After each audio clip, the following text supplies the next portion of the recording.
Welcome back to Women Beyond Borders, the podcast where we spotlight inspiring women in the public sector, NGOs, and international organizations, and explore the journeys that shaped their leadership. Today, I'm truly honored to be speaking with Ms. Meritxell Relaño Arana, UNICEF's newly appointed representative to Syria. Her story brings over 2 decades of senior leadership experience in international development and humanitarian response from Yemen to the Central African Republic, Gambia, and beyond. She's also led UNICEF's Global Emergency Operations as the Deputy Director of the Office of Emergency Programs. In this conversation, we'll explore her leadership journey, the challenges and opportunities of working in some of the world's most complex contexts, and the lessons she carries for the next generation of women leaders. Welcome. What first drew you to international development and humanitarian work? Was there a defining moment when you knew this was the path you wanted to follow? Too much, Margaret. I don't know. I think that from the beginning, since I was a little child, I really wanted to work in this area. I mean, I didn't know that there was an industry about this. Actually, I thought that I was studying with the nuns back then. They had projects. I remember in Belize, in China. So that part of what they were explaining to all of us was always very appealing to me. And so from the beginning, I mean, since I was a child, I wanted to work in this field. And then as I was growing up, I participated in a number of NGOs and initiatives in my own village. And then later on, when I was studying the university, there was a possibility actually to learn more about this industry, let's put it like this. And then from then on, I started to take training courses and activities that really took me to where I am now. Um, and so I started in 1999. Even before, I had gone to Guatemala um, with an NGO, etc. But in 1999, I already started my career in community. Can you maybe share how you first entered the UN structure? So there was back then a possibility for young people to be funded by the Basque government in Spain to spend 1 or 2 years in a UN agency. It was like a JPO, but way more modest. So we were volunteers, they say, like now the UMBs or very similar to that. And so I started as a volunteer in UNICEF in the regional office for Latin America and the Caribbean. That it was in 1999. It was in Colombia, so that's how I started. So you worked yourself up from volunteer to then different positions, early years of your career, from Mozambique to Panama, Colombia. What would you say these experiences, how they shaped the way you see children's rights and equity today? Yes, so I started in Colombia in this regional office. It was a really a defining experience because I started working on early childhood development, and so one of my tasks was to document programs where early childhood development was done in a comprehensive manner. So I had the privilege actually and the luck to travel to many countries in the region. So I remember documenting the experience of the Educa tu Hijo in Cuba, the Jamaica Early Childhood Development Program, Chile, etc. So from the beginning, I saw the potential of working for children's rights. And now that you are mentioning equity, also how important it was that every child had a fair start to life. So with all the vaccines needed, all the healthcare needed at the beginning, where the mothers they feel comfortable also for the breastfeeding experiences, for the early stimulation time. So for me, that was finding because I understood that with the support of the family and the community, the children can start in life in a much better way than when there is no this kind of structure. And so there is where I started learning about this. I was very lucky also that when I arrived I entered directly into a training course on child rights. So from the beginning, actually, I had the lack of receiving training from the organization, and so I moved from Colombia to East Timor, a post-conflict situation where I saw the impact of war in children. Then from there, I went back to Panama, and then from there to Mozambique, etc. But everywhere I've seen that the importance of upholding the values for children's rights and making sure that every child had the right start in life. And then, of course, they can continue going to education, they have access to health services, water and sanitation, depending a little bit of the situation of each country, but definitely the minimum package that the children need to survive. And looking back at these different experiences, different contexts in different countries, what would you say were the biggest challenges of leading in these environments, and what moments of impact stay with you the most?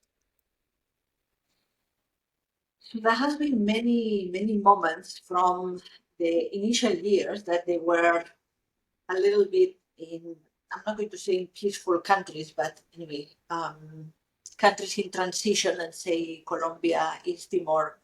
Then I moved to other more critical or fragile places like Yemen or the Central African Republic. The challenges there, I have to say, they are very different because when there is an active war and the families and children, they are fighting for their lives.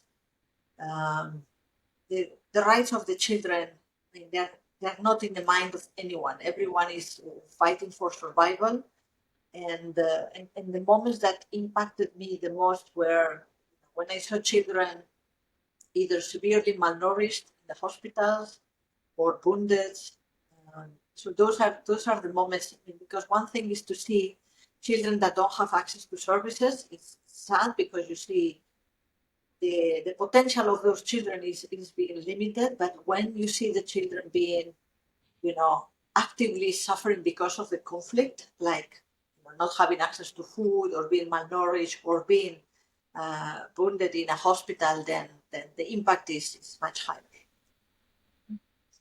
So you've recently been appointed as UNICEF representative to Syria. What do you see as the most urgent priorities for children there, and what gives you hope despite the scale of the crisis? So Syria is one of the most complex humanitarian crises in the world, and the children are at the heart of this crisis, the ladies. So whenever I visit schools or health centers, I see all the challenges that they face, disrupted education, very limited access to healthcare, increasing risk to their safety, protection.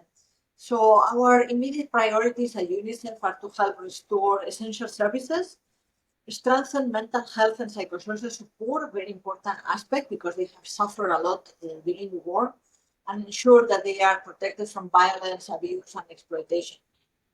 And what gives me hope actually are the children themselves, because they're very innocent. Many of them, they don't know really what is happening.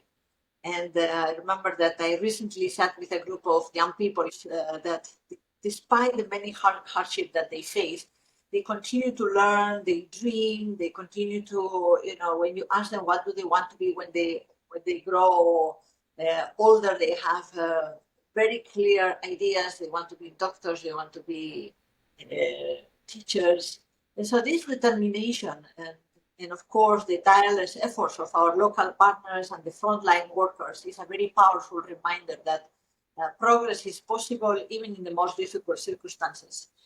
Resilience is something that has caught my eye. It's so important how this country is resilient, and the resilience of the people really is extraordinary. So if we all work together and we all support and we collaborate, we can really work towards a future where every child is safe, they have access to quality services, and they have a chance to survive and thrive. Thank you.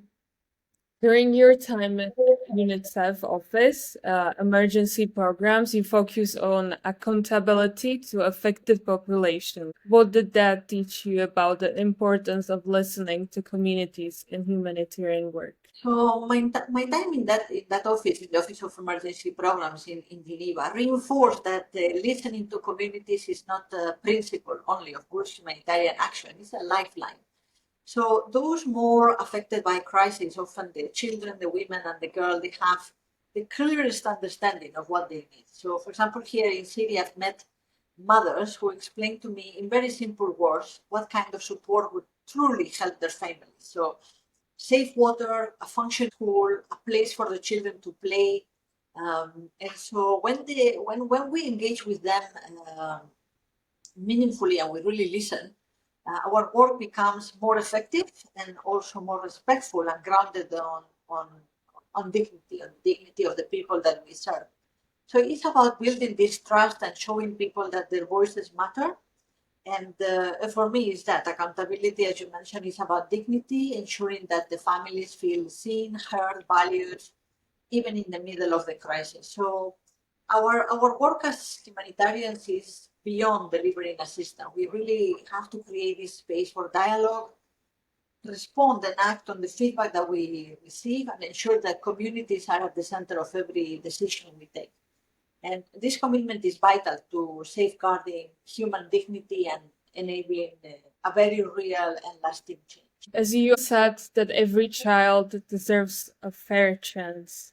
In practice, what does equity for children really mean, especially in crisis settings? So equity is about more than services. It's about justice. It means that no child should be left behind simply because of where they were born or because of their gender or their abilities.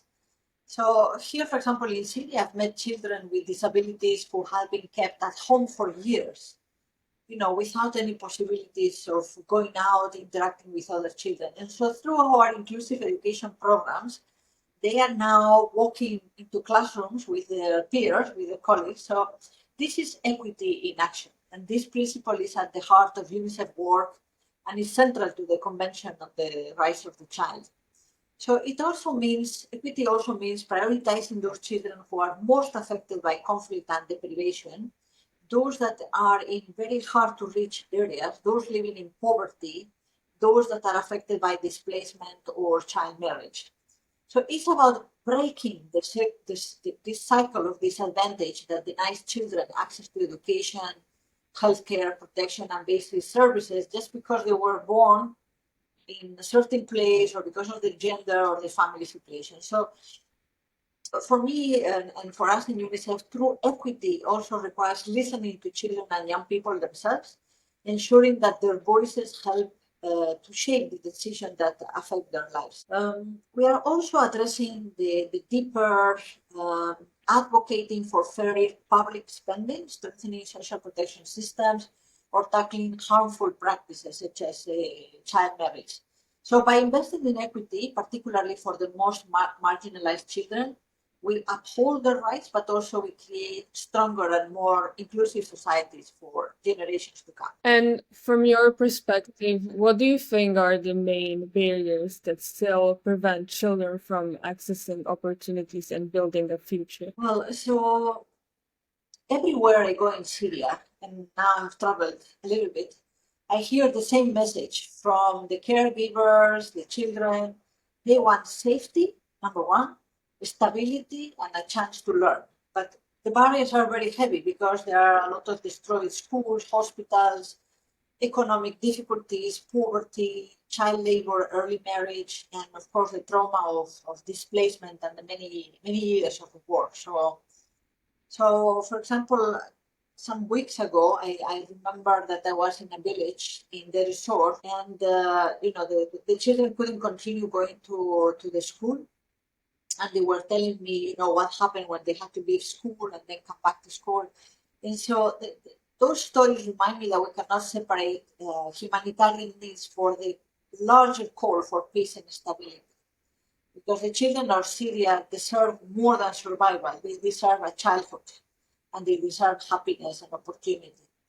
So Syria is at a very pivotal moment. This is why we are asking all stakeholders to put the children at the center of recovery, because we must prioritize their well-being in the constitution that they're going to draft in the policies, in investments, making sure that every child can survive, develop, and be protected and participate. So a peaceful transition, let's say, will have to respect the rights of the children and the women and the girls, because this is essential to the country's future. So that's why we are urging the international community to increase investments in education, in health, in water, in protection, social services, and of course we are appealing to additional funding so that we can serve the children that we need to serve. We're also appealing for flexible and sustained funding, because this transition is not going to be finished in 2025 or 26. It might go a little bit longer, and so we really need to build this long-term stability.